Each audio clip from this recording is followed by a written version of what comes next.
November 18, 1949. The morning air in the coal mining town of Enugu was unusually tense. Deep inside the Iver Valley coal mine, hundreds of miners gathered before sunrise. They were fathers, brothers, and sons who descended into darkness every day to extract coal for the British colonial economy. Yet despite their hard labor, they lived in poverty. Their wages barely fed their families, and their voices seemed unheard. On this day, however, something was different. The miners had decided they could no longer endure the injustice. They gathered in protest, demanding fair treatment and better working conditions. As the crowd grew, whispers of fear mixed with determination. Nobody knew that within a few hours, the valley would become a place of bloodshed.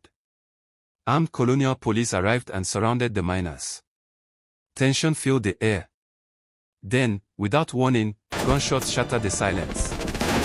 Men screamed and fell to the ground. Dust rose into the sky as terrified workers ran for their lives. What began as a peaceful labor dispute was about to become one of the darkest tragedies in Nigerian history. Long before the massacre, coal had transformed Enugu into one of the most important industrial centers in colonial Nigeria. Beneath the hills lay vast deposits of black coal, a resource that powered trains, ships, and industries across the British Empire. Every morning, miners entered narrow tunnels carved deep into the earth. The work was exhausting and dangerous. Cave-ins, poor ventilation, and accidents were constant threats. Yet the miners continued because they had families to support. The colonial administration earned enormous profits from the mines, but the workers saw little benefit. Their homes were modest, their wages low, and their concerns often ignored. Many felt trapped in a cycle of hardship. As years passed, frustration spread among the workforce. Conversations in workers' quarters increasingly centered on fairness, dignity, and rights. What started as quiet complaints slowly evolved into organized resistance. The miners believed their labor deserved respect, and they began preparing to challenge a system that seemed designed to keep them powerless. Across Nigeria, labor movements were gaining strength. Workers from railways, ports, and factories were demanding better treatment. Among the most influential labor leaders was Michael Imudu, whose activism inspired workers to stand together. In Enugu, miners listened carefully to stories of successful strikes and protests elsewhere. These stories gave them hope. They realized they were not alone in their struggle. Meetings began taking place after work. Men gathered under trees, in homes, and near the mine entrances. They discussed wages, safety conditions, and the future of their families. Some feared retaliation from colonial authorities, but many believed silence was no longer an option. The movement grew stronger each week. Workers developed a sense of unity unlike anything they had experienced before. They shared food, ideas, and dreams of a better future. For the first time, they felt capable of challenging the powerful forces that controlled their lives. What they did not realize was that their growing solidarity was being closely watched by authorities who viewed organized labor as a threat. By late 1949, tension had spread throughout Enugu. News of disputes between workers and management traveled quickly through markets, churches, and neighborhoods. Families worried about what might happen next. Many miners had already exhausted their patience. They felt ignored whenever they raised concerns. The strike became more than a demand for higher wages, it became a fight for dignity. Colonial officials grew increasingly concerned. They feared that labor unrest could spread beyond Enugu and inspire workers across Nigeria. Meetings were held behind closed doors. Reports were written. Plans were made. Meanwhile, ordinary citizens watched events unfold with anxiety. Some supported the miners wholeheartedly. Others feared confrontation with authorities. The atmosphere in Enugu became charged with uncertainty. Every conversation seemed connected to the strike. Every rumor carried the possibility of conflict. The town stood at a crossroads, unaware that history was about to take a tragic turn. The morning of November 18th arrived quietly. The sky above Enugu glowed with the first light of dawn. Miners gathered at Iver Valley, determined to make their voices heard. Many carried no weapons. Their greatest weapon was unity. They believed peaceful protest would force management and authorities to listen. Some miners spoke passionately about justice. Others thought of their wives and children waiting at home. They hoped their actions would improve life for future generations. As more workers assembled, the crowd grew larger and more confident. Songs were sung. Speeches were made. Spirits rose. Yet beyond the gathering stood armed police officers. Their presence reminded everyone that the situation could change at any moment. The miners remained determined, but an uneasy feeling lingered in the air. History was moving toward a moment that would forever change Nigeria. Colonial police units arrived in greater numbers as the protests continued. Their rifles glinted beneath the morning sun. Officers positioned themselves strategically around the gathering. The sight of armed men created fear among some workers. Others refused to be intimidated. They believed they had the right to demand fair treatment. Negotiations failed to ease tensions. Misunderstandings and mistrust deepened. The gap between the miners and authorities seemed impossible to bridge. As emotions intensified, every movement became significant. Every word carried weight.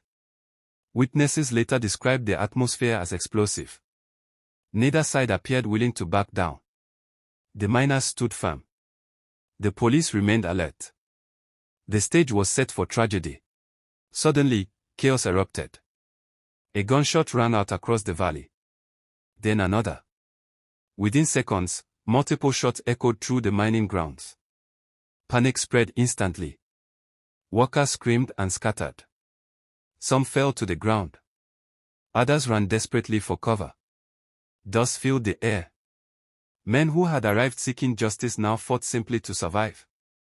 Friends watched helplessly as fellow miners collapsed beside them.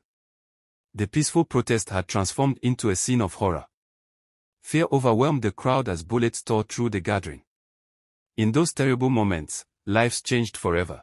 When the shooting ended, the ground was stained with blood. The same earth that had provided coal for decades now bore witness to tragedy. 21 miners lay dead. Many more were wounded. Families rushed toward the scene, desperate for information. Mothers cried. Wives searched for husbands. Children waited anxiously for fathers who would never return. The grief was overwhelming. Entire communities were plunged into mourning. The massacre shocked not only Enugu but also people across Nigeria.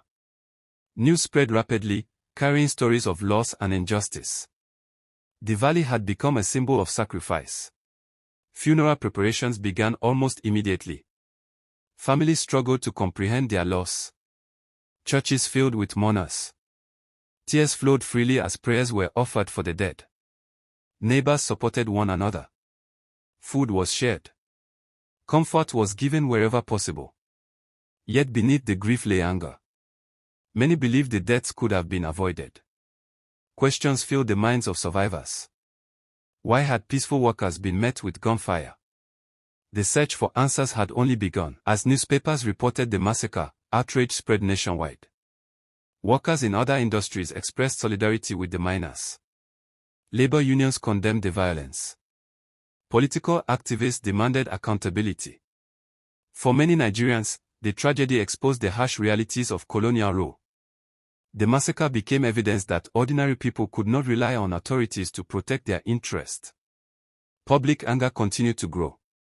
The miners of Enugu had become symbols of resistance. The massacre energized nationalist movements throughout Nigeria. Political leaders used the tragedy to highlight colonial injustices. Public meetings attracted larger crowds. Calls for self-government became louder. Many Nigerians concluded that meaningful change could only come through independence. The deaths at Iver Valley inspired a new generation of activists determined to shape the country's future. The struggle had expanded far beyond the coal mines. Colonial authorities faced mounting criticism. Investigations and inquiries followed. Officials attempted to explain the events, but many Nigerians remained dissatisfied. Trust had been damaged. Confidence in colonial institutions continued to decline. Officials debating exile. The massacre became a defining moment in public opinion. People remembered not only the deaths but also what those deaths represented. Years passed, but memories of Iver Valley remained powerful. The tragedy became part of conversations about justice, freedom, and national identity. Schools, communities, and activists preserved the story. The miners were no longer viewed simply as workers. They became heroes whose sacrifice contributed to a larger struggle for independence. Their courage inspired future generations. As Nigeria moved closer to independence, the lessons of Iver Valley remained relevant. The massacre reminded citizens of the price many had paid in the fight for dignity and self-determination. Political momentum continued to build. Demands for freedom could no longer be ignored. The dream that had seemed distant in 1949 was becoming reality. Today, the Iver Valley Massacre remains one of the most significant labor tragedies in Nigerian history. The 21 miners who lost their lives are remembered not only as victims but also as symbols of courage and resistance. Their story serves as a reminder that progress often comes through sacrifice. It reminds future generations to value justice, fairness, and human dignity. Though decades have passed, the echoes of that tragic day still resonate across Nigeria. The gunshots that rang through Iver Valley in 1949 may have ended 21 lives, but they also awakened a nation and helped shape the path toward freedom.